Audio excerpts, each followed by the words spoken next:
Uncle సినిమాకి డైరెక్షన్లోకి వెళ్ళేటప్పుడు 10 ఏళ్ల తర్వాత తిరిగి చూసుకుంటే అది నేను చేసిన తప్పు అని నాకు క్లియర్గా కళ్ళ ముందు తెలుసు. రీసెంట్ హీరోతోటి అతనికి తగ్గ కథతోటి అలా చేస్తుంటే బాగుండేదేమో. చిరంజీవి గారిది హాలీవుడ్ ఫిల్మ్ ఒకటి స్టార్ట్ అయ్యి థీఫ్ ఆఫ్ బాగ్దాద్ అని, దానికి నేను అసిస్టెంట్గా చేశాను. అదొక గొప్ప ఎక్స్పీరియన్స్. అది కూడా నువ్వు కాదట కదా డైరెక్షన్ చేసింది కూడా ఆయనే అట కదా అని నేను నవ్వురుకున్నాను. లేదు నేనే చేశాను అని చెప్తూ వెళ్ళటం అనేది నా స్టైల్ కాదు. ఇండస్ట్రీలో ఉండేదే అది కదా, ఒకదానికి ఇంకొక రంగు పూయడం అనేది ఈజీ. అది ఈజీ చేసి బికాజ్ వాళ్ళకి ఒక కాంటెస్ట్ దొరుకుతుంది. వాళ్ళు నేను రూపాయి ఖర్చు లేకుండా ఒక రోజు దీనిలో 12 నిమిషాల అవుట్పుట్ ఇచ్చాను. అంత ఇన్ హౌసే. చూడంగానే ఫస్ట్ ఆయన అన్నది ఇంత దరిద్రంగా ఉంటుంది ఆ సినిమా మంది. స్క్రిప్ట్స్ రాసి పిచ్చెక్కినట్టుగా, అంటే వెళ్ళకిలో పడుకొని ఫ్యాన్ వైపు చూస్తూ రాశాను. అంకుల్ అంతగా మిమ్మల్ని డిజాస్టర్ గా నన్ను నిలబెట్టింది. నాకు సాగర్ చంద్ర పిలిచి చెప్పిందండి, నేను మోహన్ లాల్ గారి గురించి అనుకున్నానండి, ఆయన దొరకట్లేదు నాకు, అందుకని మీరు చేయండి అన్న. మోహన్ లాల్ గారు ఎక్కడ, నేను ఇక్కడ. అంటే బయటికి నాకు ఆయన జాకెట్ వేసినందుకు కనపడలే, కానీ లోపల చెమట్లో నాకు తెలుస్తున్నాయి.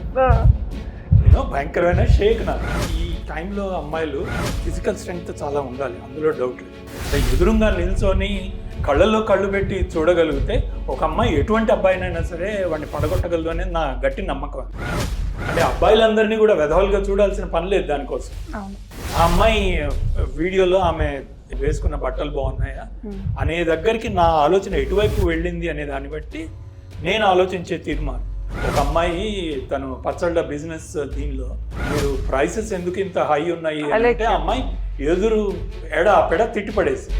ఒక రోజులో వేల కొద్ది మెసేజెస్ అయితే డీల్ చేస్తూ ఉంటాము. అందులో వచ్చిన మెసేజెస్ అన్నీ కంప్లీట్గా సగానికి సగం బ్యాడ్ మెసేజెస్, తిడుతూ, పచ్చి బూతులు తిడుతూ, ఇంకా పేరెంట్స్ని కూడా ఇన్వాల్వ్ చేస్తూ, అసభ్యకరంగా మాట్లాడుతూ ఇలానే వస్తాయి. ఆ అమ్మాయి తిట్టిన దాని కింద అబ్బాయిల కామెంట్లు కానీ, దాని ముందు తర్వాత కానీ వీళ్ళ కామెంట్లు చూస్తే చాలా జిగుప్సాకరంగా ఇదిగా ఉన్నాయి. ఆ అమ్మాయి చేసింది కరెక్టే అని అనిపిస్తుంది. అది సింగర్ దాదాపు సూసైడ్ అటెంప్ట్ చేసుకొని బయటకు వచ్చింది. ఆమె గురించి చెత్తవాగుడు, పిచ్చివాగుడు ప్రతి వాళ్ళు జనాలు, ప్రతి దానిలోకి వాగిన వాళ్ళకి వాళ్ళని తిడుతూ ఇంకొక 100 మంది. మీరు సొంతంగా ఒక స్కూల్ అంకుల్, ఒక కామెడీ కైండ్ ఆఫ్ దీనికి డైరెక్షన్, సెన్సిటివ్ టచ్.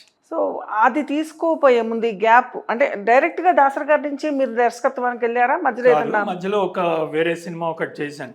మన చిరంజీవి గారిది హాలీవుడ్ ఫిల్మ్ ఒకటి స్టార్ట్ అయ్యి ఆగిపోయింది, థీఫ్ ఆఫ్ బాగ్దాద్ అని. దానికి నేను అసిస్టెంట్ గా చేశాను. అదొక గొప్ప ఎక్స్పీరియన్స్. అది కూడా చిరంజీవి గారి సినిమాకి చేశారా అసిస్టెంట్? చిరంజీవి గారి సినిమా హాలీవుడ్ ప్రొడక్షన్. సో దానికి చేశాను. అది ఫినిష్ అవ్వాల, మధ్యలోనే ఆగిపోయింది అది. సో దానికి that was a great experience. వాళ్ళకి వచ్చిన కెమెరామెన్ కానీ, కెమెరాస్ కానీ మొత్తం హాలీవుడ్ టెక్నీషియన్స్. మమ్మీ సినిమాకి, తర్వాత ఆస్కార్ రీసెంట్లీ ఆయనకి కెమెరామెన్కి ఆస్కార్ లైఫ్ టైమ్ అచీవ్మెంట్ ఇచ్చారు. హాల్ ఆఫ్ ఫేమ్లో ఆయన పేరుంది. So brilliant technicians, cameras, పానావిజన్ cameras first time నేను చూడటం ఆ కెమెరాస్. అలాగే మోషన్ కంట్రోల్ ఎక్విప్మెంట్ అని ఇప్పుడు మనం చూస్తున్న కంప్యూటరైజ్డ్ కంట్రోల్, మొత్తం మోషన్ కంట్రోల్ అంతా అప్పుడు చేశారు. I'm talking about 25 years ago. Uncle సినిమాకి డైరెక్షన్లోకి వెళ్ళేటప్పుడు సీరియస్ జానర్ నుంచి మీరు ఒక డిఫరెంట్ జానర్కి తీసుకుని వెళ్ళారు మిమ్మల్ని మీరు. సో అప్పుడు ఎక్స్పీరియన్స్ ఎలా ఉండింది అసలు? సినిమా డైరెక్షన్ కానీ ఆ సినిమా బయటకు వెళ్ళే లోపు మీకు ఏం కనిపించింది అసలు? ఒక రకంగా చెప్పాలంటే నేను ఆ సినిమా వరకు క్రియేటివ్ పార్ట్, అంటే స్టోరీ పార్ట్ ఇదంతా కూడా ఆయన ఎక్కువ చేశారు. ఏవిఎస్ గారి స్టోరీ వరకు ఆయన ఎక్కువ చేశారు. నేను మేకింగ్ మీదే నేను టోటల్ ఫోకస్ నాదంతా. సో ఒక రకమైన ఆరోగెన్స్ ఉండేది నాలో. అంటే పెద్ద ప్రొడ్యూసర్స్ చేద్దామని నాకు ఆఫర్స్ వచ్చినాయి ఆ టైంలో. సో బహుశా I was thinking too much of my self. నేను కొంచెం ఎక్కువగా నేను ఊహించుకొని ఉంటాను. నేను ఒక విధమైన దీనిలో ఉన్నాను, నేను గాల్లో తేలుతూ ఉన్నాను ఆ టైంలో. సో ఆ దీనిలో ఈయన ఒకరోజు ఒక డ్రైవ్కి వెళ్తూ ఆయన పిలిచి చెప్పారన్నమాట, రాజామన్ నా దగ్గర ఒక తమాషా స్టోరీ ఉంది, అది చేద్దాము అని. నేను ఎందుకు చెప్పానో ఎస్ చేసేద్దామన్నాను. ఇమ్మీడియట్గా ఆయన కాస్టింగ్కి వెళ్ళిపోయాం మేము. సో అది విత్ ఇన్ నో టైం అండి. ఆగస్ట్లో మేము జూలై ఆగస్ట్లో ఆయన ఈ డ్రైవ్ నేను చెప్పింది, సెప్టెంబర్ కల్లా మేము షూటింగ్ వెళ్ళిపోయాం. అంత ఫాస్ట్గా అయిపోయింది అనమాట. అదే అంటే అది హైండ్ సైడ్. నేను ఇన్నాళ్ళ తర్వాత, ఇన్ఫ్యాక్ట్ ఒక 10 ఏళ్ల తర్వాత తిరిగి చూసుకుంటే అది నేను చేసిన తప్పు అని నాకు క్లియర్గా కళ్ళ ముందు తెలుస్తుంది. ఒక మంచి పెద్ద డీసెంట్ హీరోతోటి అతనికి తగ్గ కథతోటి అలా చేస్తుంటే బాగుండేదేమో. నేను చేశాను, నేను రెస్పాన్సిబిలిటీ తీసుకున్నాను అనే దాని నుంచి చూస్తే నేను చాలా కొత్తగా చేశాను. అది అంటే మేకింగ్ వరకు దాన్ని ప్రొడక్షన్ బోర్డింగ్ చేశాను, ప్రతి షార్ట్ స్టోరీ బోర్డింగ్ చేసి వెళ్ళామన్నమాట మేము. ఓకే. దాన్ని ఇప్పుడంటే వీటిలో ఆయన ఇది లేక అప్పుడు ఆ షూటింగ్ టైంలో యాక్చువల్గా దేర్ వాజ్ ఇదనమాట, ఇది టీవీలని నిషేధించారు వాటిని, షూటింగ్ కవరేజెస్ ఇది లేదు, అదొక ఒక 1 year పాటు చేశారు. ఆ టైంలో జరిగిందనమాట మాది. సో టీవీ కవరేజ్ లేదు. ప్రెస్ వాళ్ళు మొత్తము వచ్చి చేసినప్పుడు ప్రతి ప్రెస్ మీట్లో కూడా అయినా చాలా గొప్పగా ప్రొడక్షన్ బోర్డ్స్ అవన్నీ కూడా చూపించారు వాళ్ళకి. సో చాలా గొప్పగా చెప్పారు నా మేకింగ్ స్టైల్ గురించి, దాని గురించి. సో అంటే తర్వాత ఎవరో చాలామంది అన్నారు, నువ్వు కాదట కదా డైరెక్షన్ చేసింది కూడా ఆయనే అట కదా అని చెప్పి. నేను నవ్వురుకున్నాను. నేను అందరికీ చెప్తూ పోవటం నా ఉద్దేశం కాదు. లేదు నేనే చేశాను అని చెప్తూ వెళ్ళటం అనేది నా స్టైల్ కాదు. అది నువ్వు అలా అనుకున్నావో ఓకే, నీ ప్రాబ్లం అది. సో నాకు తెలుసు నిజం ఏంటో, ఆయన ఎంతవరకు ఆయన నాకు గౌరవం ఇచ్చారు, ఎంత నెత్తి మీద పెట్టుకున్నారని నాకు తెలుసు. ఇండస్ట్రీలో ఉండేదే అది కదా, ఒకదానికి ఇంకొక రంగు పూయడం అనేది ఈజీ. అది ఈజీ చేసి బికాజ్ వాళ్ళకి ఒక కాంటెస్ట్ దొరుకుతుంది, వాళ్ళకి ఆ స్టోరీని వాళ్ళు యూనో బయటికి తీసుకెళ్ళటం ఈజీ వాళ్ళకి. అది ఇష్టమైతే చెయ్యి. నీ తప్పును ఒప్పు చేయడం అనేది మీ రిషి చేశాడు. యా, మీకు చాలా గర్వకారణం. ఒక కొడుకుంటే ఎంతో, రిషి అంటే మీకు అంత ప్రేమ. చాలా ఇష్టం పేరంటే. రిషి పుట్టుక ఎలా జరిగింది? నాకు ఒక నవల అంటే నాకు పిచ్చండి. ఒక డాక్టర్స్ అని ఎరిక్ సీగల్ రాసిన నవల అనమాట. సో అది నేను చాలా రకాలుగా నేను ఐడెంటిఫై అవుతూ వెళ్ళాను. దానిలో ఒక డాక్టర్స్ టోటల్ జర్నీ మొత్తం దానిలో రాశాను. అలాగే ఒక టైంలో హౌస్ సర్జన్సీ ఉన్న టైంలో ఎటువంటి త్యాగాలు చేయాల్సి వస్తుందని చెప్పని కొమ్మూరు వేణుగోపాలరావు గారు రాసిన నవల హౌస్ సర్జన్ అని. అట్లాగే ఇంకొక నవల నాకు విపరీతమైన ఇన్స్పైర్ చేసిన నవల ఆన్ రాండ్ది ఫౌంటైన్ హెడ్లో హోవర్డ్ రోర్క్ క్యారెక్టర్ అంటే నాకు పిచ్చి. సో హోవర్డ్ రోర్క్ అవ్వాలని నేను ఒక విధమైన నడక, ఒక విధమైన మాట, ఒక విధమైన రాత, ఇదంతా కూడా దాన్ని నేను చదివినప్పటి నుంచి నన్ను నేను ఇది చేసుకోవాలని ప్రయత్నిస్తూ ఉన్నాను. నేను అది అంటే కాన్షియస్గా ట్రై చేసిన సందర్భాలు ఉన్నాయి నేను చేసి. సో దీనిలో వచ్చిన క్యారెక్టర్ ఇది ఋషి స్టోరీగా రాలేదు, ఋషి క్యారెక్టర్గా వచ్చింది. సో ఒక బ్యాక్ డ్రాప్ అనేది అంటే ఒక ఎనాటమీ క్లాస్లో ఉంటే ఎలా ఉంటుంది, ఒక దీనిలో ఫిజియాలజీలో ఉంటే ఎలా ఉంటుంది, హౌస్ సర్జన్ అయిన తర్వాత ఎలా ఉంటుంది, ఒక కేసును తను టేకప్ చేసి ఇదే ఈ ఏమంటారు దీన్ని ఎపిసోడ్సే ఋషి. ఎమోషనల్ ట్రామాస్ వీటన్నిటిని కూడా ఒక క్యారెక్టర్ ఇది చేస్తే ఎలా ఉంటుంది, తనుగా దానిలో ట్రావెల్ చేస్తే ఎలా ఉంటుందని దీనికి ఒక బ్యూటిఫుల్ లవ్ స్టోరీ యాడ్ చేసింది. దట్ ఈస్ వేర్ ఋషి కేమ్ అప్. సో ఋషి నంది అవార్డు తెచ్చి ఇచ్చినప్పుడు మీకు ఏమనిపించింది? ఈ జర్నీలో తిన్న ఈ తప్పు ఒప్పులు వీటన్నిటిని దాటుకుని వచ్చిన రోజున దట్ ఈస్ పర్హాప్స్ నాకు ఇప్పటికీ one of the highest points అది నా కెరీర్లో. నంది అవార్డు కన్నా కూడా నాకు నచ్చిన నేను గొప్పగా ఫీల్ అయ్యే ఇదేంటంటే రమేష్ ప్రసాద్ గారు ఆ ప్రాజెక్ట్ చేద్దామని చెప్పి అంకుల్ 2000 yearలో జరిగితే నేను 2010లో ఆయనకి ఈ స్టోరీ చెప్పాను. సో 2010లో స్టోరీ చెప్పడానికి ముందు కూడా ఏంటి అంటే నేను ఒక ప్రాజెక్ట్ ఐడియా తీసుకెళ్ళాను ఆయన దగ్గరికి. చాలామంది టాలెంటెడ్ కుర్రాళ్ళు ఉన్నారు, మీ దగ్గర ల్యాబొరేటరీ ఇన్ఫ్రాస్ట్రక్చర్ మీ దగ్గర ఉంది, ఇన్వెస్టర్స్ మీ మీద ఇన్వెస్ట్ చేయడానికి వస్తారు. సో ఇదంతా కలిపి ఒక 10 సినిమాలు 20 సినిమాలు మీరు చేస్తూ పోవాలి అని చెప్పిన ఐడియా. ఆయన ఇమ్మీడియట్లీ చాలా బాగుంది ఐడియా, మనం చేద్దాం అన్న. ఇండస్ట్రీకి ఒక రంగం ఇంకొక కొత్త పాత్ వేయడం అది ఎందుకంటే దాదాపు 35-40% ఇది అండర్ యూటిలైజ్డ్ ఆక్యుపెన్సీ ఉండేది వాళ్ళ, కెమెరాలు, ల్యాబొరేటరీ, ఇదంతా కూడా. సో చాలా మంది చేయటము, ఎదుటి వాళ్ళకి సపోర్ట్ చేయడం. So that is the idea with which I went to him. He said let's do it, చేద్దామని అన్నప్పుడు సరే చేద్దామని నేను ఇన్వెస్టర్స్ వాళ్ళని కలవటం, బాంబేలో కూడా కొంతమందిని కలిసాం ఆ టైంలో. సో నేను వాళ్ళని ఈయన్ని కలుస్తున్నా చెప్తున్నా. ఈ టైంలో ఆయన అడిగారు, మరి నీ సంగతి ఏంటి, నీ దగ్గర స్టోరీ ఉందా అని అడిగితే ద వెరీ మూమెంట్ నేను స్టోరీ చెప్పేసాను ఆయనకి. ఋషి అప్పుడు బాగా నా దగ్గర హాట్గా ఉండే ఆ స్టోరీ. ఋషి గురించి నేను చాలా హైగా ఫీల్ అవుతున్న టైం అది. సో నేను చెప్పేశాను ఇమ్మీడియట్గా. నేను చెప్పిన రోజు ఆయన బాగుంది అన్నారు. ఆ రోజు నైట్ 11 o'clockకి ఫోన్ చేసి ఋషి క్యారెక్టర్ ఇదిగాక ఇదైతే బాగుంటుందేమో చూడు అని అన్నారు. Night 11 o'clock. నాకు ఆ మూమెంట్ అర్థమైంది, నాకు ఈయనకి ఎక్కింది, స్టోరీ ఎక్కింది అని. ఆ తర్వాత కొన్ని రోజుల పాటు ఆయన తిన్నారు బేసిక్గా నన్ను. You won't believe, Ramesh Prasad గారు అలా అలా క్వశ్చన్ చేయగలరు, అలా సీన్ల గురించి మాట్లాడగలరు అంటే ఎవరు నమ్మరు. చాలా సైలెంట్ గా ఉంటారు అంటారు. సైలెంట్ గా ఉన్న పై పైన మాట్లాడతారు అనేది ఆయన ఇది. ఇన్నో లోపలికి వెళ్ళిపోయి, ఇన్ డెప్త్స్ వెళ్ళిపోయి, ఒక్కొక్క సీన్ గురించి, ఈమె క్యారెక్టర్ గురించి, ఇతని క్యారెక్టర్ గురించి, పేరెంట్స్ చిన్న చిన్న సీన్లు, పేరెంట్స్ ఎంత గొప్ప ఎక్స్ప్రెషన్, అది ఇలా ఉంటే బాగుంటుందేమో చూడు, ఇలా మాట్లాడుతూ ఉన్నారు. ఒకరోజు దీనిలో నేను పిలిచి, మనం చేయాలనుకుంటే బడ్జెట్ ఏంటి, మనం ఇదేంటి, ఇదే ఆయన చేద్దాము అని అంటల్లా. ఇంకా అప్పటికి నాకు అర్థమవుతుంది ఇంకేదో నెక్స్ట్ దీనికి వెళ్ళాలి అని చెప్పని ఆయన నేనేం చేశానంటే, సార్ ఒక రోజు ట్రయల్ షూట్ చేద్దాము అని. ట్రయల్ షూట్ చేద్దామంటే ఓకే, దానికి బడ్జెట్ ఇవ్వను. మన లోపల ఉన్న ఇదే, మిగతా వాళ్ళందరినీ నేను తీసుకొస్తాను, నాకు పెద్ద ఇదేం అక్కర్లేదు, లైట్స్ ఉన్నాయి, కెమెరాస్ ఉన్నాయి, ఇవి ఉన్నాయి, అప్పుడే డిజిటల్ కెమెరాస్ వస్తున్నాయి అప్పుడే. సో నేను చెప్పగానే ఆయన ఎస్ లెట్స్ చేసేయను. నేను రూపాయి ఖర్చు లేకుండా ఒక రోజు దీనిలో 12 నిమిషాల అవుట్పుట్ ఇచ్చాను నేను. ఆ 12 నిమిషాల అవుట్పుట్ని నేను ఇలా డిఐ చేయించాను. చిన్న మ్యూజిక్ ఒకటి, నేను ఒక సాంగ్ ఒకటి క్రియేట్ చేసి మొత్తం చేశాను. అంతా ఇన్ హౌస్ మొత్తం చేసి చూపిస్తే, చూడంగానే ఫస్ట్ ఆయన అన్నది, ఇంత దరిద్రంగా ఉంటుంది ఆ సినిమా మంది, ఇదే నువ్వు నాకు చివరికి ఇచ్చేది, అది ఇదని తిట్టారు. ఇట్లా నా అనుకుని నేనేం చేస్తే దాన్ని డిఐ చేయించాను, ఒక మ్యూజిక్ వెనక వేయించాను. ఇది నేను రా ఫుటేజ్ నేను ఆయన చూపించింది ఫస్ట్. సో దీన్ని ఒక సినిమాలాగా, ప్రాపర్ సినిమాలాగా తయారు చేసి అప్పుడు చూపించాను నేను. ఇది కదా నాకు కావాల్సిందన్న అనటం కాకుండా, నెక్స్ట్ డే వాళ్ళ అబ్బాయి సాయి ఇక్కడికి వస్తే ఆయనకి ప్రొజెక్షన్ థియేటర్లో వేసి చూపించారు, ఇది మనం చేయబోతున్న సినిమా అన్నారు. That is how it started అని.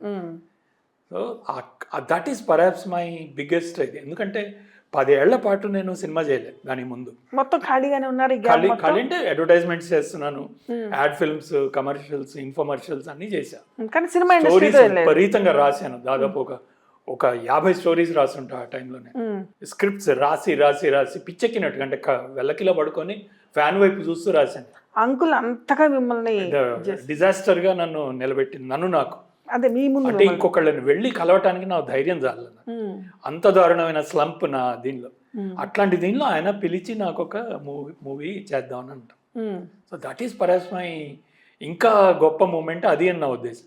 నంది అనేది ఒక సిగ్నేచర్ మాత్రమే. నా దీనికి చాలా ఆటోగ్రాఫ్స్ వచ్చినాయి నాకు, చాలా ఫిల్మ్ ఫెస్టివల్స్లో అది మంచి అవార్డ్స్ కొట్టింది. అది ఏది ఈవెన్ స్పానిష్ ఫిల్మ్ ఫెస్టివల్లో కూడా స్క్రీనింగ్ అయింది. సో అవన్నీ నాకు సిగ్నేచర్స్ పైన ఒక నేను కూడా నీ చూశాను బాగుందని ఆటోగ్రాఫ్ ఇచ్చినట్టు ఇవన్నీ. కానీ మీకు ఒక కాన్ఫిడెన్స్ వేసింది మాత్రం ఆయన, కాన్ఫిడెన్స్ ఎలిమెంట్ కదా, స్టాంప్ వేసి లెట్స్ డూ ఇట్ అని ఎంతగా అంటే చివరికి ఒక దీనిలో మేము, అది ఇంకా మూవీ రిలీజ్ అవ్వలేదు, నేషనల్ ఫిల్మ్ అవార్డ్స్కి మేము పంపించాము. అది పంపించినప్పుడు మన తెలుగు ఒక ఆయన దానిలో ఇదిలో ఉన్నారనమాట, కమిటీలో ఉన్నారు. ఫైనల్లీ అది రాలేదు. ఆయన మా దగ్గరికి వచ్చి ఆయన చెప్పిన మాట ఏంటంటే, అసలు ఇది సినిమానా, ఇది అసలు దీనిలో సినిమాకు సంబంధించిన గ్రామర్ అది ఏమీ లేదు అని చెప్పని కొంచెం ఇదిగా మాట్లాడారు ఆయన. ఆయన వెళ్ళిపోయాక నేను భయపడ్డాను, ఇది రిలీజ్కి రెడీగా ఉంది, ఈ టైంలో అని ఇలా మాట్లాడారు, ఇదేమన్నా ఇది అవుతుంది. ఆయన ఒకటే మాట అన్నారు, ఆయన మనుషులు ఒక్కొక్కళ్ళు ఒక్కొక్క దీన్ని, నేను సినిమాలో నేర్చుకుంది అదే, ప్రతి మనిషి ఒక రకంగా చూస్తాడు ఒక సినిమాని, ఈయన అలా చూశారు, దాన్ని మర్చిపో అన్నాడు. ఒక్క మనిషే కాదు కదా, మనిషి అంతే, ఒక మనిషి only because he's in the committee and we didn't get national award, don't worry about it. Nandi award వచ్చినా సరే ఆయన అంతే, ఆయన అసలు ఋషి నాకు. రమేష్ ప్రసాద్ గారు ఋషి. ఈ రోజుకి మీకు ఆయనతో association, he's like my father.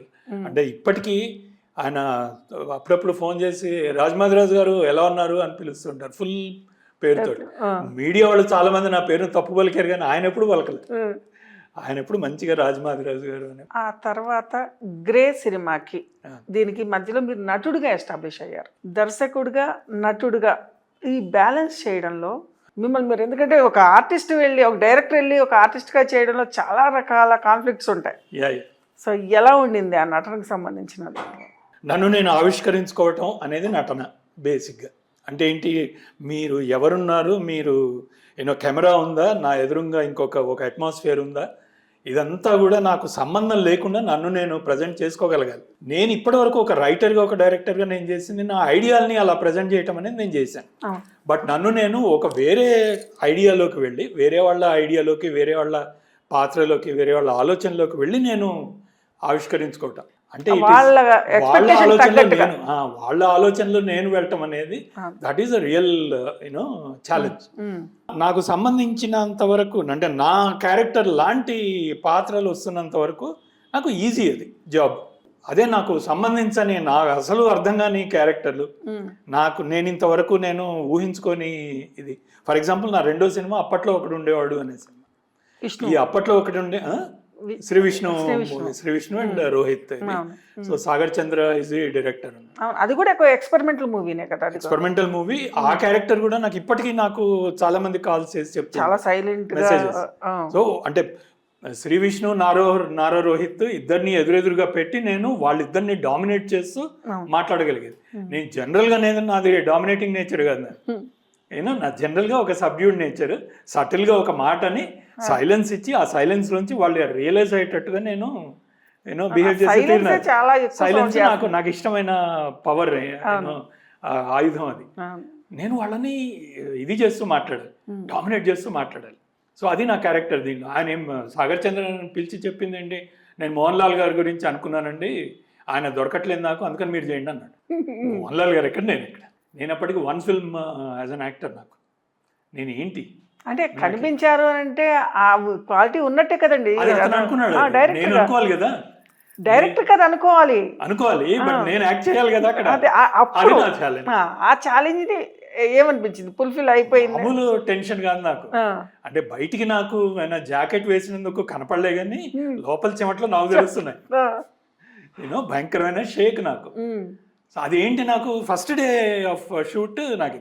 In fact మీరు ఇందాక చెప్పిన 3 minute డైలాగ్ ఏదైతే ఉందో అది నా రెండో రోజు షూటింగ్. నాకు యాజ్ అ కెరియర్లో యాజ్ అన్ యాక్టర్గా నా కెరియర్లో రెండో రోజు జరిగిన షూటింగ్ అది. కళ్యాణ్ వైభవ్. ఫస్ట్ డే మామూలుగా ఏదో వచ్చి ఒక చిన్న షూట్ చేసిన తర్వాత నందిని వెళ్తూ చెప్పిన మాట అది. సార్ మనం ఆ సీన్ రేపు చేస్తున్నామని చెప్పి వెళ్ళిపోయారు ఆమె వెళ్ళిపోవటం అంటే పాపం ఆవిడ she was with a very high fever ఆ టైంలో. సో ఆవిడ చెప్పారు ఆ మాట. నాకు ఆ రోజు నిద్రపట్టలేదు నాకు, ఎందుకంటే తెలుసు ఆ సీన్ ఇది మొత్తం తెలుసు, ఆ సీన్ ఇంపార్టెన్స్ తెలుసు. అది కంపోజ్డ్ గా చాలా సైలెంట్ గా అంటే ఫర్మ్డ్ గా చెప్పాలి, చాలా ఫర్మ్ గా చెప్పాలి. సో వీళ్ళందరూ కొంచెం సిద్ధహస్తులు యాక్టింగ్ లో. ఆనంద్ గారు కానీ జమినీ సురేష్ గారు కానీ వీళ్ళు తెలిసిన వాళ్ళు వీళ్ళు. సో ఒక అట్మాస్ఫియర్ లో నన్ను నేను దానిలోకి తీసుకువెళ్ళగలగటం అనేది కష్టం. అది నటుడిగా నాకు ఎప్పుడు ఛాలెంజింగ్ గా ఉంటూ. ఎన్ని టేక్స్ తీసుకున్నారు? అదే టేక్స్ నాకు గుర్తులేదు కానీ నాకు ఈజీగా నేను చెప్పేశాను. నేను ఒకటే ఫ్రేమ్ అది ఇది చేశారు, ఎడిట్ చేశారు, క్లోజ్ ఇవన్నీ కూడా వేరు ఉంటాయి నాకు. నేను ఇన్ఫ్యాక్ట్ కాకపోతే నా కాన్ఫిడెన్స్ ఏంటి, నాకు గుర్తున్నది కూడా ఏంటి అంటే అన్ని టేక్స్లోనూ ఫుల్ డైలాగ్ చెప్పాను నేను. వేరే ఇది లేకుండా కొన్ని చోట్ల నేను ఎడిట్లో దానిలో తీసేసి ఉండొచ్చు కానీ దాదాపు అన్ని టేక్స్లో నేను ఫుల్ డైలాగ్ చెప్పాను. నాకు అది బాగా గుర్తు. నాకు ఆవిడ కూడా she also felt happy with it. So నా దాన్ని ఎడిట్ ఎలా చేస్తారు అనేది నాకు కొంచెం డౌట్ కాదు, క్యూరియస్గా ఉండే నాకు ఎలా చేస్తారు ఇవిడ. సో నాకు అది ఫైనల్లీ ఎడిట్ చేసినప్పుడు డబ్బింగ్ చెప్తున్నప్పుడు చూసినప్పుడు కూడా ఓకే అన్నట్టే. కానీ సినిమా మొత్తం మీద మాత్రం మీరు మాత్రమే గుర్తుండిపోయారు చాలా వరకు. కొత్తగా కనిపించింది నేను. అంటే చాలా మంది మన వ్యక్తులు అంటే తల్లిదండ్రులు కానివ్వండి, ఈ సంప్రదాయాలు దీంట్లో ఒత్తిడికి గురవుతున్న వాళ్ళందరికీ కూడా ఒక రిలీఫ్ మీ డైలాగ్ చాలా ఇదైంది. అంటే నటుడిగా వచ్చేటప్పటికి నేను ఒక రకంగా దాన్ని చూసి దాన్ని నేను ఒక రకంగా పెర్ఫామ్ చేసి నాకు నేను సాటిస్ఫైయింగ్గా ఉంచి చుట్టుపక్కల ఒక 4-5 సాటిస్ఫైడ్గా ఉంటే సరిపోదు. అది ఎప్పుడైనా నటుడుగా ఉన్నప్పుడు డైరెక్టర్ నిద్రలేచేవాడా సలహా ఇవ్వడం కానీ? మామూలుగా కాదు, మామూలుగా లేచేవాడు. అదో పెద్ద కష్టమైన విషయం. అది ఎలా పట్టేసేవాళ్ళు మరి? దగ్గర ఫస్ట్ 2-3 times నేను వెళ్ళి ఇలా చేయొచ్చా అని చెప్పిన చెప్పడం, కెమెరా ఇక్కడ ఉంది కదా అని చెప్పబోతే ఇలా చూసేదాన్ని. సో నాకు అర్థమయ్యేది ఓకే అని చెప్పని నేను వచ్చి నటుడిని మాత్రమే. అండ్ జనరల్గా వచ్చే ఇంకో ప్రాబ్లం ఏంటంటే డైలాగ్ చెప్తూ వెంటనే కెమెరా చూసేవాడిని. రాజ్ గారు కెమెరా చూస్తున్నారు, ఇది చాలా ఇప్పటికీ నా మైండ్లో. తర్వాత చూడకుండా ఉండటానికి చాలా కష్టపడ్డాను. తర్వాత వచ్చిన పాత్రల్లో ఏది బాగా ఇది నాకు ఇమ్మీడియట్గా వచ్చిన అప్పట్లో ఒకటి ఉండేవాడు నా బాగా ఇష్టమైన క్యారెక్టర్. ఎందుకంటే నేను యాక్టర్గా నేను నా క్యారెక్టర్ నుంచి బయటికి వెళ్ళి చేసిన, అంటే ఒక ఐబీ చీఫ్, ఒక కమిషనర్ క్యారెక్టర్ అనమాట. సో ఉన్న 3 సీన్లే, బట్ 3 సీన్లలో కూడా చాలా చాలా పట్టు ఉండి స్ట్రెంగ్త్ ఉన్న క్యారెక్టర్. సో ఆ క్యారెక్టర్ని కూడా బాగా నాకు ఇష్టమైన పార్ట్ ఏంటంటే అందులో క్రికెట్. అందులో సో క్రికెటర్గా ఒక ఎంపైర్గా ఉండి క్రికెటింగ్ జార్గన్ మాట్లాడుతూ శ్రీ విష్ణుని కంట్రోల్ చేసే ఇదనమాట. అన్ని రకాలుగా మల్టిపుల్ గా సీరియస్ గా వెళ్తూ అన్నోట్ మళ్ళీ ఇంకో రకంగా వెళ్తూ ఉంటారు. ఇది ఉంటుంది. సో ఆ క్యారెక్టర్ చాలా ఇష్టము. ఉన్నది ఒకటే జిందగీ చాలా బాగుంటుంది. తర్వాత సో ఇట్లా దాంట్లో కొంచెం సెంటిమెంటల్ గా ఉంటారు కదా, అంటే స్ట్రాంగ్ గా ఉంటాడు క్యారెక్టర్, చాలా సీరియస్ గా ఉంటాడు. బట్ వెనకాల కూతురు అంటే చాలా ఇది ఉంటుంది, చాలా ఇష్టం ఉంటుంది. అవును. బట్ తర్వాత మధ్యలో అమ్మాయి చనిపోయిన తర్వాత ఒకసారి బర్స్ట్ అవుట్ అయిపోతాడు అమ్మాయి. సో అవి బాగా ఇష్టం నాకు. అవి అంటే ఒక 2-3 వేరు రకాలుగా ఒక ఇది చెయ్యొచ్చు అనేది చూపించచ్చు దానిలో. యాక్టర్గా నువ్వేంటి అనేది ఒక చిన్న కూతురు ప్రస్తావన వచ్చింది కాబట్టి ప్రార్థన ఏంటి? ఇప్పుడు మీకు దూరంగా ఉంది, ఆ మిస్సింగ్ కూడా చాలా చూపిస్తున్నారు. ఇప్పుడు ప్రార్థన ఏంటి మీ లైఫ్లో? తన రోల్ కూతురు ఓకే, నేను ఏదో పోస్ట్లో నా లైఫ్ పార్ట్నర్ అని చెప్పని పెట్టాను అనమాట. లైఫ్ పార్ట్నర్ అని పెడితే ఇదొచ్చి తను ఒక కింద కామెంట్ ఒక అతను ఏమని పెట్టా అంటే కాదు యాక్చువల్గా ప్రార్థన అని చెప్పని పెడుతూ పోయాను పోస్ట్ గురించి. అప్పటికి చాలా మందికి తెలుసు ప్రార్థన అంటే మా అమ్మాయి అని చెప్పాను. సో ఒక అతను కింద ఏం పెట్టారు, మీ లైఫ్ పార్ట్నర్ గురించి తెలుసుకోవడం చాలా బాగుందండి అని పెట్టాడు ఒక. సో అంటే వెంటనే దానికి జవాబు పెట్టాను, నా లైఫ్ పార్ట్నర్ కాదు నా కూతురు ఈ అమ్మాయి అని చెప్పని పెట్టాను. పెట్టిన తర్వాత నాకు ఆలోచిస్తే అనిపించింది ఏంటి అంటే, వై నాట్ ప్రార్థన ఇస్ మై లైఫ్ పార్ట్నర్. నేను లైఫ్ స్టార్ట్ చేసింది నా పర్సనల్ లైఫ్ అంటూ ఒక వ్యక్తిగత ఒక వ్యష్టి కుటుంబం స్టార్ట్ చేసింది మైథిలితోటి, నాదంటూ ఒక ఫ్యామిలీ స్టార్ట్ చేసింది తనతోటి. బట్ అది 50-50గా స్టార్ట్ అయింది. కొన్నాళ్లలోనే తను పుట్టి నెమ్మదిగా ఒక 1% తోటి స్టార్ట్ అయ్యి ఆ స్టేక్ నెమ్మదిగా పెరుగుతూ వచ్చి 33%కి అయింది. So now we are 3 partners, 2 partners గా 3 partners. So she is also very important life partner to me. ఎలా ఉంటుంది తన లా పాయింట్లు కానీ అవన్నీ కూడా మీ మీద మామూలుగా కాదు. అండ్ షీఈస్ అంటే బై నేచర్ తను షేర్ చేసుకుందాము, తను డిస్కస్ చేద్దాము, ఆర్గ్యూ చేద్దాము, పంచుకుందామనే ఇది చాలా ఎక్కువ తనలో. ఒక గొప్ప ఇదనమాట. అంటే అవతల మనిషి, కొత్తవాడు, పాతవాడు, అతను ఇలాంటి వ్యక్తి, నాకు ఇంత ఇంపార్టెంట్ వ్యక్తి, ఇవన్నీ తర్వాత ఆలోచిస్తాను. ఫస్ట్ తన దీన్ని తన ఇష్టాన్ని పనిచేసుకుంటుంది ఫస్ట్. చాలా గొప్ప గుణం అది. నేను ఫస్ట్లోనే చెప్పిన మాట అనమాట, ఇది మాత్రం పోగొట్టుకోక ఎప్పుడు. చాలా తక్కువ ఇది జరుగుతుంది మన ఈ ప్రపంచంలో ఇప్పుడు పెరుగుతున్న practicality, so much of materialistic. దీనిలో జనాలు ఇష్టాన్ని పంచుకోవటం అనేది, ఎమోషన్స్ని పంచుకోవటం అనేది తగ్గిపోతున్న టైంలో ఆ స్మైల్ అలా ఉంచుని దీనిలో అని చెప్పాను. నాన్నగారు సెన్సిటివ్, అమ్మ చాలా క్రియేటివ్, అండ్ నెక్స్ట్ మీరు అందరూ కూడా బంధాలకు విలువ ఇచ్చే ఒక విలువ ఇచ్చారు. మైథిలి కూడా ఎగ్జాక్ట్లీ ఇదే. మైథిలి కూడా అలాగే. ఇవన్నీ పుణికి పుచ్చుకున్న ప్రార్థన అండ్ డిఫరెంట్గా ఉండే ఛాన్స్ లేదు. సింగిల్ చైల్డ్, తను స్ట్రాంగ్గా సెన్సిటివ్ అండ్ స్ట్రాంగ్ అండి. అంటే స్ట్రాంగ్ ఇన్ ద సెన్స్ ఎలా అంటే ఫిజికల్ స్ట్రెంగ్త్ ఒకటి, మెంటల్ స్ట్రెంగ్త్ ఒకటి. ముఖ్యంగా ఈ టైంలో అమ్మాయిలు ఫిజికల్ స్ట్రెంగ్త్ చాలా ఉండాలి, అందులో డౌట్ లేదు. But mental strength is what I mean. ఒక దీనిలో చూస్తే ఒక అబ్బాయికి అమ్మాయికి ఎదురెదురుగా పెట్టి చూస్తే ఫిజికల్ స్ట్రెంగ్త్ వీడిదవుతే మెంటల్ స్ట్రెంగ్త్ అమ్మాయిది. ఇది జనరల్గా మన ఇది. అంటే ఎదురుగా నిల్చొని కళ్ళల్లో కళ్ళు పెట్టి చూడగలిగితే ఒక అమ్మాయి ఎటువంటి అబ్బాయినైనా సరే వాడిని పడగొట్టగలదు అనేది నా గట్టి నమ్మకం. ఎందుకు అంటే వీడు ఫిజికల్గా వీడు ఎంత డామినేట్ చేద్దామని చూసినా ఆ క్షణం షీ డామినేట్స్. సో ఆ మెంటల్ స్ట్రెంగ్త్ అనేది నా కూతురులో నేను ఫస్ట్ నుంచి కూడా నేను అది నింపుతూ వచ్చాను. అంటే ఎటువంటి కష్టమైన, ఎటువంటి డేంజరస్ సిచ్యువేషన్లో ఉన్నా సరే నిన్ను నువ్వు ఇది చేసుకోవటం అనేది అంటే అబ్బాయిలందరినీ కూడా వెధవలుగా చూడాల్సిన పని లేదు దానికోసం. అబ్బాయిలందరినీ మంచిగా చూస్తూనే, వాళ్ళని ఎంబ్రేస్ చేస్తూనే, వాళ్ళకు ఫ్రెండ్లీ వైబ్స్ ఇస్తూనే నీ పొజిషన్ ఏంటో నువ్వు చూసుకుంటూ వాళ్ళ పొజిషన్లో వాళ్ళని కూర్చోబెట్టడం, దట్ ఈస్ స్ట్రెంగ్త్ అని నా ఉద్దేశం. ఆ స్ట్రెంగ్త్ నాకు దాదాపు ఒక 5-6 ఏళ్ల వయసు నుంచే దాన్ని ఇస్తూ వచ్చాను అనేది నా ఇది. ఎటువంటి సందర్భంలో ప్రార్థన అవును నేను అనుకున్నంత స్ట్రాంగ్గా స్ట్రెంగ్త్తో తయారవుతుంది అని అనిపించి మీకు రిలీఫ్ అనిపించిన సందర్భం ఏదైనా? స్కూల్లో చాలా అయినాయండి. స్కూల్లో అంటే తను మెంటల్గా తను ఒక రకమైన హెరాస్మెంట్కి గురైంది కొన్ని ఇన్సిడెంట్స్లో. చాలా దారుణమైన దీనిలో అంటే బహుశా ప్రతి వాళ్ళకి జరుగుతాయేమో కూడా ఇవి, కొంతమందికి కొంచెం ఎక్కువగా జరుగుతాయి. నేను ఇందాక చెప్పాను కదా అందరినీ ఎంబ్రేస్ చేసుకుందామనే అంతవరకు ఆగితే పర్వాలేదు. నెక్స్ట్ టైం వస్తుంది వాళ్ళు కూడా నన్ను ఎంబ్రేస్ చేసుకోవాలి అనే ఎక్స్పెక్టేషన్ ఉంటుంది. ఈ ఎక్స్పెక్టేషన్ తనలో డెవలప్ అవుతుంది నేను గమనించాను. సో ఒక పీరియడ్లో తను చాలా హెరాస్మెంట్కి గురైంది తను. ఎందుకంటే తను ఇస్తుంది కానీ వాళ్ళు ఇవ్వట్లేదు నాకు. పైపెచ్చు వాళ్ళు నేను ఇచ్చిన తర్వాత నన్ను వదిలేసి వేరే వాళ్ళని ఇది చేస్తున్నారు అనేది ఒక కించకు గురైంది తను. ఒకటి కాదు రెండు కాదు వరుసగా ఒక 4-5 దగ్గర ఈ ఎక్స్పీరియన్స్ వచ్చింది తనకి. అందులో 7వ తరగతి 8వ తరగతి ఈ టైంలో ఫార్మింగ్ ఇయర్స్లో చాలా దారుణంగా ఉంటాయి ఇవి. సో ఒక టైంలో మేము దీనికి కేరళ ట్రిప్కి వెళ్ళినప్పుడు తను షీ బర్స్ట్ అవుట్ అనమాట. బర్స్ట్ అవుట్ అయిపోయే టైంలో నేను అప్పుడు తనని మాత్రం ఒకసారి చిన్న వాక్కి బయటికి తీసుకెళ్ళి కూర్చోబెట్టి చెప్పాను, వీటన్నిటిలో కూడా మనకు కావాల్సింది ఒకటే వర్డ్, కంట్రోల్.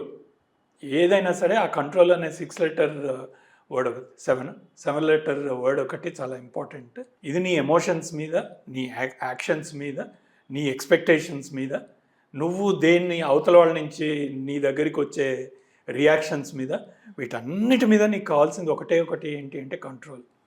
అప్పుడు నువ్వు ఇదిగా ఉండగలుగుతావు. నీకు ఏ విధమైన ఇది వచ్చినా సరే దాన్ని జాగ్రత్తగా నువ్వు తీసుకోగలుగుతావు, నీ స్ట్రైడ్లోకి నువ్వు తీసుకొని వెళ్ళగలుగుతావు. ఇది నేను చెప్పాను. అక్కడి నుంచి కూడా దాదాపు ఐ కుడ్ సీ దట్. తర్వాత ఇటువంటివి జరిగినాయని చెప్పింది, బట్ ఒక స్మైల్ తోటి చెప్పింది నాకు. అంతకు ముందు ఏదైతే పెయిన్ తోటి చెప్పిందో ఇవి then she change to that.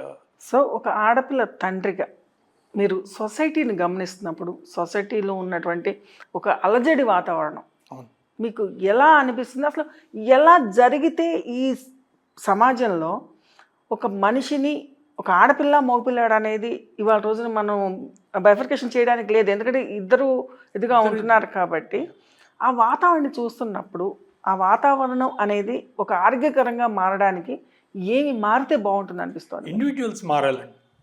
అంటే ఒక వ్యక్తి, ఒక సమూహం, ప్రతి మనిషికి తన ఆలోచనల మీద చెడు ఆలోచన రాకుండా నీ సంస్కారం ఆపుతుంది.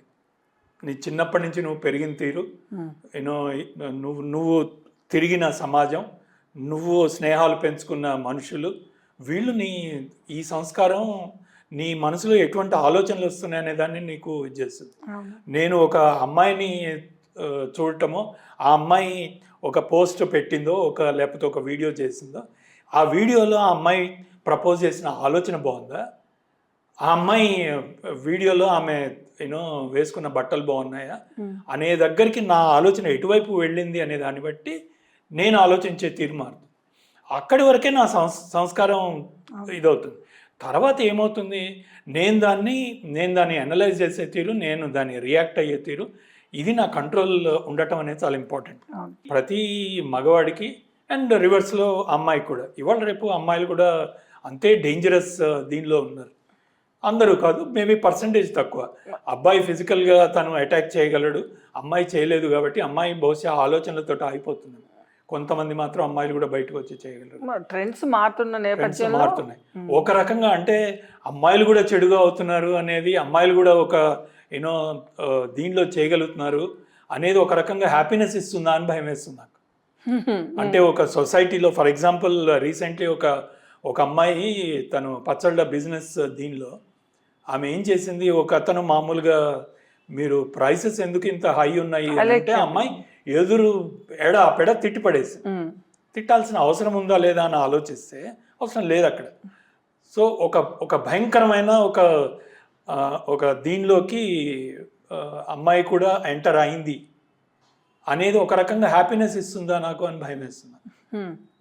ఎందుకంటే దాని కింద మీరు చూస్తే, దాని కింద ఆ అమ్మాయి తిట్టిన దాని కింద అబ్బాయిల కామెంట్లు కానీ, దాని ముందు తర్వాత కానీ వీళ్ళ కామెంట్లు చూస్తే చాలా జిగుప్సాకరంగా ఇదిగా ఉన్నాయి.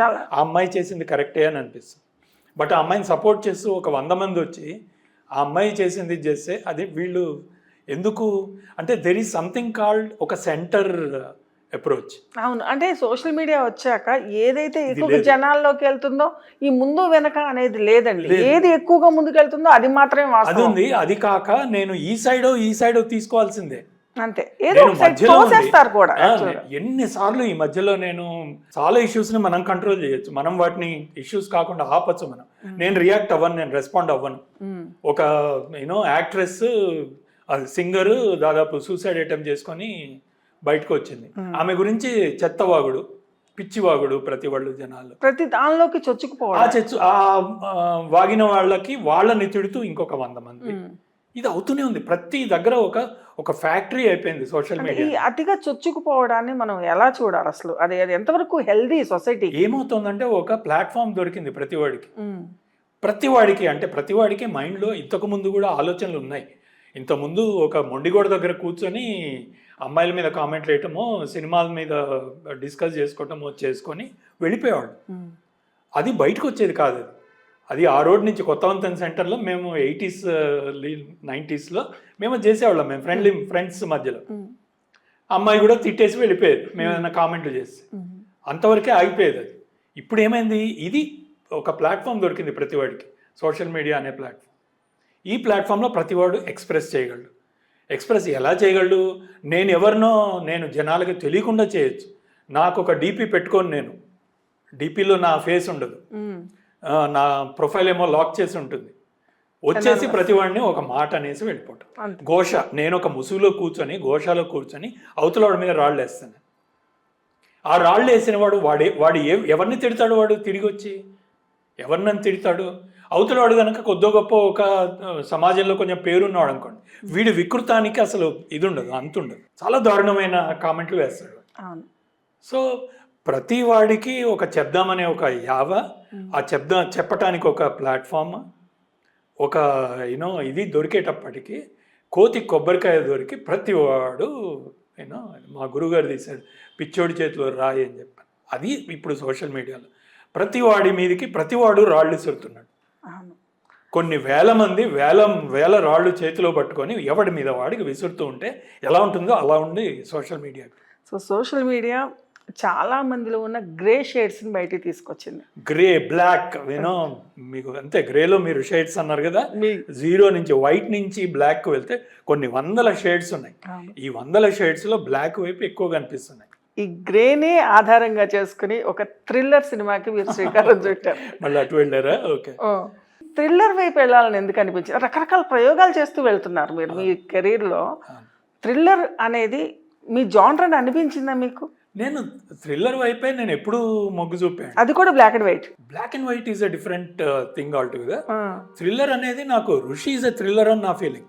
ఓకే. ఎందుకంటే యాక్చువల్గా థ్రిల్లర్, నా ఉద్దేశంలో థ్రిల్లర్ అంటే ఏంటంటే ఈవెన్ దీనిలో కూడా ఒక అమ్మాయి అబ్బాయి ప్రేమించుకుంటారు, వాళ్ళు కలుస్తారా లేదా అనే థ్రిల్ కనుక నేను మెయింటైన్ చేయగలిగితే, వీళ్ళు ఫాదర్ ఏం చేస్తాడు, దానికి రొమాన్స్ అనే పేరు పెడతాం మనం, రొమాంటిక్ కామెడీ అనో రొమాంటిక్ డ్రామా అనో పేరు పెడతాం, కానీ యాక్చువల్గా జరిగే థ్రిల్లరే. ఆంధ్రపోరి కూడా ఒక థ్రిల్లర్ అని నా ఉద్దేశం, ఋషి థ్రిల్లర్. అలాగే అయితే 2.0 of course it's a thriller, techno thriller. So grey కూడా అలాగే మేము ఇది చేసాం. అంటే నేను ఒక ట్రూ స్టోరీ ఒకదాన్ని, మన న్యూక్లియర్ సైంటిస్ట్లని వరుసగా వాళ్ళు మాయమైపోతున్నారు లేదా చచ్చిపోయి కనిపిస్తున్నారు అనే దీనిలో ఆ పాయింట్ని నేను ఫిక్షనలైజ్ చేసి కొన్ని ఇంటర్నేషనల్ ఈవెంట్స్ కొన్ని జరిగినాయి అనమాట. అంటే ఇజ్రాయెల్ మొసాద్ వాళ్ళు ఇరానియన్ న్యూక్లియర్ సైంటిస్ట్ అనేవాడిని లేకుండా చంపేశారు. సో దాన్ని ఈ రెండింటిని క్లబ్ చేసి చూస్తే వాట్ ఇఫ్ అనేది కనుక, అట్లాగే మన ఇస్రో సైంటిస్ట్ మీద జరిగిన, సో ఇవన్నిటిని తయారు చేసి సామాన్యుడికి దగ్గరకు రీచ్ అవుతుందని అనిపించింది. అంటే గ్రే కానివ్వండి సామాన్యుడి ఆలోచనలకి దగ్గరగా ఉండని ఒక కథ ఉండదు. సామాన్యుడు అంటే ఫర్ ఎగ్జాంపుల్ మీరు అంటుంది సామాన్యుడు అంటే ఒక మాసెస్ లో కూడా, మాసెస్ కి ఇప్పుడు జనరల్ గా ఇది పెరిగిందండి. మాసెస్ అనే దానికి డెఫినేషన్ మారింది. అది పక్కకు పెడితే జనరల్గా మనం ఒక ఫిల్మ్ మేకర్ చేసే తప్పేంటి అంటే, నా సినిమా ఉన్న 9 కోట్ల 10 కోట్ల మంది తెలుగు వాళ్ళు చూడాలి, చూసేటట్టు నేను తీయాలి అనుకొని రాసుకుంటాడు. అది తప్పు అని నా ఉద్దేశం. ఎందుకు అంటే సెగ్మెంటైజేషన్, ప్రోడక్ట్ అనే దానికి ఒక సెగ్మెంట్కి నేను దగ్గరికి వెళ్ళగలిగితే చాలు. ఫైనల్లీ నీ సినిమాని ఒక 10 లక్షల మంది చూడగలిగితే చాలు. 10 లక్షల మంది చూసారంటే 10 కోట్ల మందిలో 1% మంది చూస్తే నీ సూపర్ హిట్ నీది సినిమా. నేను ఒక 2 కోట్ల పెట్టి సినిమా తీసా అనుకోండి, 10 లక్షల మంది చూశారు అంటే 10 లక్షల 100 రూపాయలు అంటే 10 కోట్లు. దట్ ఈస్ వాట్ ఈస్ ఇది. సో ఆ 10 లక్షల మంది అనేది ఇప్పుడు చూడండి, మీరు దీనిలో ఆ 10 కోట్ల మందిలో 1%నే నేను చూస్ చేసుకున్నాను అనుకోండి, అవును, వాళ్ళని గనక నేను సాటిస్ఫై చేయగలిగితే చాలు.